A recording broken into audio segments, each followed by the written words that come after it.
Hello friends welcome back to my YouTube channel magic of cooking. तो friends আবারও চলে এসেছি আমি আপনাদের সামনে নতুন আরও একটি রেসিপির সাথে।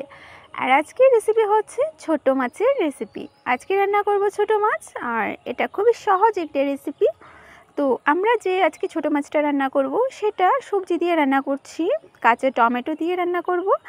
আর কিভাবে করছি, কী কী উপকরণ দিয়ে করছি সব কিছুই আমরা এক এক করে দেখে নেব। তাহলে বেশি কথা না বাড়িয়ে চলুন আমরা আজকের এই ছোট মাছের রেসিপিটা দেখে নিই। এই ছোট মাছের যে রেসিপিটা করছি সেখানে আমি বেশ কয়েক রকমের ছোট মাছ নিয়েছি, আর সেটা দিয়ে আজকে রেসিপিটা হবে, ভাবলাম সেটাই আপনাদের সাথে শেয়ার করে নিই। তো সবার প্রথমে আমাদেরকে মাছগুলোকে আমি দেখুন এখানে কেটে ধুয়ে রেডি করে নিয়েছি। তো খুব ভালো করে মাছগুলোকে ধুয়ে নিয়েছি। আর এখানে আছে মোরলা মাছ, পুঁটি মাছ, আরও অন্যান্য বেশ কয়েক রকমের ছোট মাছ আছে। আর ছোট মাছ কিন্তু আমরা সবাই খেতে খুবই পছন্দ করি, আর আমাদের শরীরের জন্য কিন্তু এটা খুবই উপকারী। তো ছোট মাছের রেসিপিটা চলুন আমরা শুরু করি। এবারে মাছগুলোকে নুন আর হলুদ গুঁড়ো দিয়ে মেখে নিতে হবে। তার আগে আমরা এখানে মাছটা রান্না করতে যা যা উপকরণ নিয়েছি সেটা দেখে নেব। মাছগুলো একটা সাইডে রেখে এবারে আমরা দেখুন এখানে সবজিটা রেডি করে নিয়েছি। সবজির মধ্যে এখানে কাঁচা টমেটো নিয়েছি, আগেই বলেছি কাঁচা টমেটো দিয়ে রান্না করব। আর নিয়েছি আলু আর কাঁচা লঙ্কা। তো কাঁচা টমেটো আর আলুটাকে আমি লম্বা লম্বা করে কেটে ধুয়ে নিয়েছি, সাথে নিয়েছি দুটো কাঁচা লঙ্কা। আর এই রান্নাটায় কিন্তু খুব একটা বেশি ঝাল দিলে খেতে ভালো লাগে না, কারণ এখানে কাঁচা টমেটো আছে, আর কাঁচা টমেটোর একটা টক টক ভাব আছে, যেটা আমাদের এই রান্নাটার মানে টেস্টটাই হচ্ছে একটু টক ভাব করবে সেটা। তো এখানে ঝালের পরিমাণটা খুবই কম করে দিতে হবে। সব রেডি হয়ে গেছে, এবারে মাছগুলোকে মেখে নেব। তো নুন আর হলুদগুলো দিয়ে মাছগুলোকে মেখে নিচ্ছি। আর প্রথমে তো মাছগুলোকে ভাজতে হবে, তো সেই জন্য আমি অন্যদিকে একটা কড়াই বসিয়ে দিয়েছি। কড়াইটাকে ভালো করে গরম করে নিয়েছি। এবারে দিয়ে দেব সর্ষের তেল। পুরো রান্নাটা সর্ষের তেলেই করব। এবারে তেলটাকে গরম করে নিতে হবে খুব ভালো করে। তো তেলটা দেখুন আমাদের গরম হতে থাক।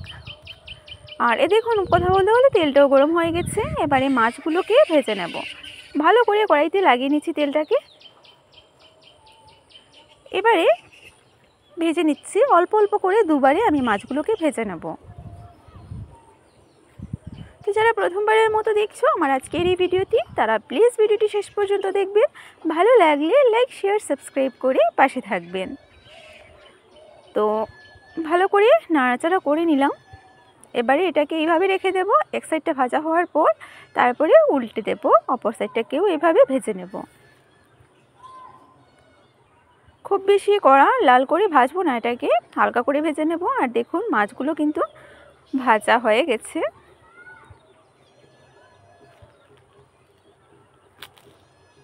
ব্যাস এবারে মাছগুলোকে তেল ছড়িয়ে তুলে নিতে হবে।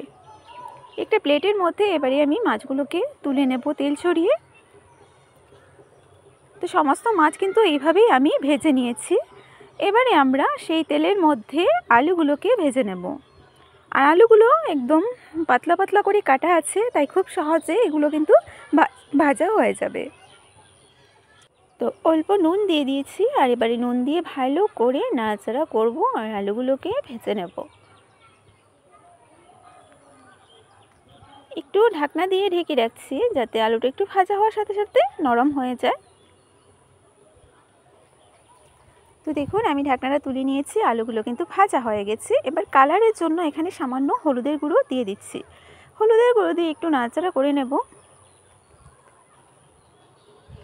ব্যাস আলুগুলো কিন্তু ভালো করে ভাজা হয়ে গেছে। এবার আলুটাকে একটা সাইড করে আমি এখানে ফোড়নটা দিয়ে দিচ্ছি। ফোড়নে এখানে কালো জিরেটা দিয়ে দিলাম। কালো জিরেটা হালকা ভাজা হওয়ার পর এবারে আলুগুলো মিশিয়ে নিচ্ছি। এবারে এখানে দিয়ে দেব কেটে রাখা টমেটোগুলো।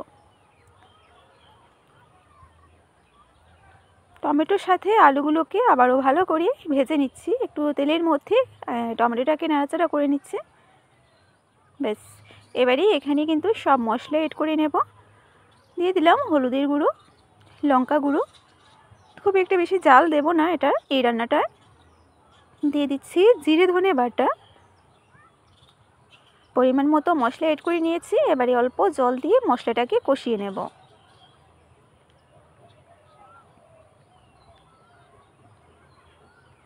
এই রান্নাটা কিন্তু শুধু পুঁটি মাছ বা শুধু মোরলা মাছ দিয়েও কিন্তু খেতে ভালো লাগে, যে কোনো একটা মাছ দিয়ে এই রান্নাটা করা যায়। তবে আজকে সব মাছ, ছোট ছোট মাছ মেশানো আছে, সেটা দিয়েও কিন্তু করা যায়, আর আমি সেটাই আজকে করছি। তো কথা বলতে বলতে মশলাটা কষানো হয়ে গেছে খুব ভালো করে, দেখুন। এবারে এখানে কিন্তু পরিমাণ মতো গরম জলটা এড করে নেব। নুনটা দিয়ে দিচ্ছি পরিমাণ মতো, আর দিয়ে দেব কাঁচা লঙ্কা। এবারে ভালো করে মিশিয়ে নেব, আর মিশিয়ে একটা ঢাকনা দিয়ে ঢেকে রাখবো 3 থেকে 4 মিনিটের মতো। কারণ এখানে খুব একটা বেশি সময় লাগবে না এই রান্নাটা হতে, কারণ এখানে টমেটো আছে, টমেটো খুব তাড়াতাড়ি কিন্তু নরম হয়ে যায়। আলুটা তো আমাদের অলরেডি নরম হয়েই গেছে। এবারে ভালো করে ফুটে আসলে পরেই আমাদের রান্নাটা তৈরি। আর দেখুন খুব ভালো করে ফুটে এসেছে। বাস এখানে আমরা এখন ভেজে রাখা মাছগুলোকে দিয়ে দেব। খুব ভালো করে ফুটে আসার পর আমি একবার ভালো করে নাড়াচাড়া করে এবারে মাছগুলোকে দিয়ে দিচ্ছি। মাছগুলো দিয়ে আরও 3 থেকে 4 মিনিটের মতো রান্না করব। একটি ঢাকনা দিয়ে আবারও আমি এটাকে ঢেকে রাখছি, কিছুক্ষণের জন্য এটাকে ঢেকে রাখবো। 3 থেকে 4 মিনিটের জন্য ঢেকে রাখছি। তারপরে আমি আপনাদেরকে দেখাচ্ছি আমার আজকে এই রেসিপিটা। তো দেখুন আমি কিন্তু পুরো 4 মিনিট পরে ফিরে এসেছি, আর আমার আজকের রান্নাটা তৈরি। ছোট মাছের এই রেসিপিটা, কাঁচা টমেটো দিয়ে ছোট মাছের এই তরকারিটা হালকা পাতলা একটা ঝোলের তরকারি, খুবই সিম্পলভাবে তৈরি করা মাছের এই ঝোলের রেসিপিটা আমি একটা পাত্রের মধ্যে এবারে নামিয়ে নেব।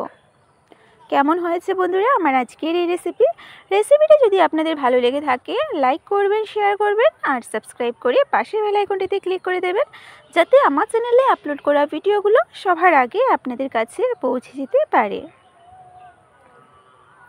কাঁচা টমেটো দিয়ে ছোট মাছের এই রেসিপিটা কেমন লাগলো কমেন্টের মাধ্যমে অবশ্যই আমাকে জানাবেন। আবারও চলে আসবো আপনাদের সামনে এইরকম নতুন নতুন রেসিপির সাথে। সবাই ভালো থাকবেন, সুস্থ থাকবেন, টাটা, বাই বাই।